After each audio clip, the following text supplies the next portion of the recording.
இந்த கவிதையோட கண்டென்ட் என்னன்னா, திட்டமிடாத சந்திப்புகளை முகத்தை கூட ஒழுங்கா பார்க்காம அதுக்கப்புறம் சோசியல் மீடியாவில் ஸ்டார்ட் ஆன ஒரு 2 பேரோட கதை இது. முகமறியாத ஒரு தருணம், முன்னறிவிப்பு இல்லாத ஒரு ஸ்பார்க், காலம் நமக்காக ஒளித்து வைத்திருந்த கடைசி பக்கத்து ஆச்சரியம் இதுவோ, புலப்படாத ஒரு புன்னகை, புரியாத ஒரு ஈர்ப்பு, இப்பொழுது வரை கண்ணோடு கண் பார்க்கவில்லைதான், ஆனாலும் ஏதோ ஒரு காந்த புலம்.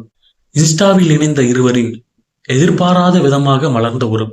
உன் அளவில்லா உரிமை பேச்சும் உனக்கான ஆட்டிடியூடும் என்னை சட்டென்ன ஏதோ ஒரு விஷயத்தில் இழுக்க, இருநாளில் உண்டானது ஒரு அலாதியான நெருக்கம். யாருக்காகவும் காத்திருக்காத நான் சில காலம் கழித்து இன்று ஒருவரின் ஆன்லைன் வருகைக்காகவும் ஒரு மெசேஜுக்காகவும் காத்திருப்பதில் தான் எத்தனை ஆச்சரியம். மேனி அழகு மட்டும் அழகல்ல, நீ பேசி பழகும் அந்த இனிமையும் அதனால் மனதில் வரும் சந்தோஷமும் தான் நிஜமான அழகு. அதில் நீ ஒரு பேரழகிதான்.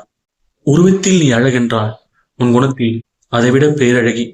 இந்த சின்னஞ்சிறு கால உறவு எனக்குள் தந்துவிட்டு போனதோ ஒரு பேரின்பத் துள்ளல். இந்த தேடலில்லாத தொடக்கம் தேவதூதன் எழுதிய ஒரு அழகிய கவிதை.